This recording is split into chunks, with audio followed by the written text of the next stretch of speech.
Welcome to wonder facts.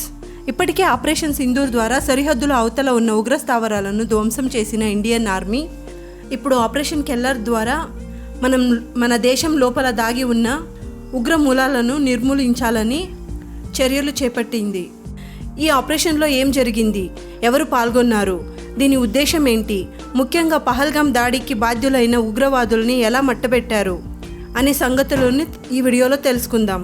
May 13, 2025న Jammu Kashmir Shopian డిస్టిక్లోని Keller ఫారెస్ట్లో Indian army, Jammu Kashmir police మరియు CRPF సంయుక్తంగా ఒక పెద్ద సోదాను చేపట్టారు. దాని పేరే ఆపరేషన్ కెల్లర్. కెల్లర్ ఫారెస్ట్లో ఉగ్రవాదులు తలదాచుకుంటున్నారన్న సమాచారంతో భారత సైన్యం అలర్ట్ అయింది. ముందుగానే ప్లాన్ చేసి సరిగ్గా సమయానికి కార్డన్ అండ్ సెర్చ్ ఆపరేషన్ను ప్రారంభించారు. ఆర్మీ చుట్టుముట్టగానే ఉగ్రవాదులు కాల్పులు ప్రారంభించడంతో ఇండియన్ ఆర్మీ 3 ఉగ్రవాదులను ఎన్కౌంటర్ చేసింది. చనిపోయిన ఆ ఉగ్రవాదుల్లో 2 గుర్తించారు. అందులో ఒకడు షాహిద్ కుట్టే. ఇతను లష్కర్ ఈ తోయిబా ఉగ్రవాద సంస్థకు చెందిన టాప్ ఆపరేషనల్ కమాండర్. ఇతనే ఇటీవల జరిగిన పహల్గామ్ టెర్రరిస్ట్ అటాక్లో కీలక పాత్ర వహించాడు. రెండవ వాడు అదనన్ షఫీదర్. ఇతను 2024లో లష్కర్ ఈ తోయిబాలో చేరాడు. ఇతనిపై ఇప్పటికే చాలా కేసులు నమోదయ్యాయి.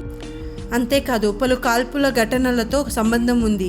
ఇటువంటి ప్రమాదకరమైన ఉగ్రవాదులను నిర్మూలించడంతో ఈ ప్రాంతంలోని నెట్వర్క్కు గట్టి ఎదురు దెబ్బ తగిలింది. పహల్గామ్ అటాక్లో జరిగిన ఉగ్రవాదుల ఫోటోలను రిలీజ్ చేసి భద్రతా సంస్థలు వారి వివరాల కోసం ప్రజలకు పిలుపునిచ్చాయి.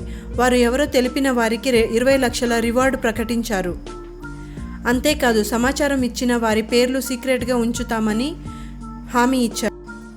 స్థానిక ప్రజల సహకారంతో ఈ ఆపరేషన్ విజయవంతమైంది. ఇది కేవలం ఒక ఆపరేషన్ కాదు, ఇది దేశ భద్రతపైన మన ఆర్మీకి ఉన్న స్థిరత, ధైర్యానికి నిలువెత్తు ఉదాహరణ. దీంతో మన దేశంలో కానీ మన దేశం బయట కానీ ఉగ్రవాదానికి స్థానం లేదు అని అర్థం చేసుకోవాలి. మీరేమనుకుంటున్నారో కామెంట్లో చెప్పండి. అండ్ ఇలాంటి మరిన్ని అప్డేట్స్ కోసం మా ఛానల్ను సబ్స్క్రైబ్ చేసుకోండి.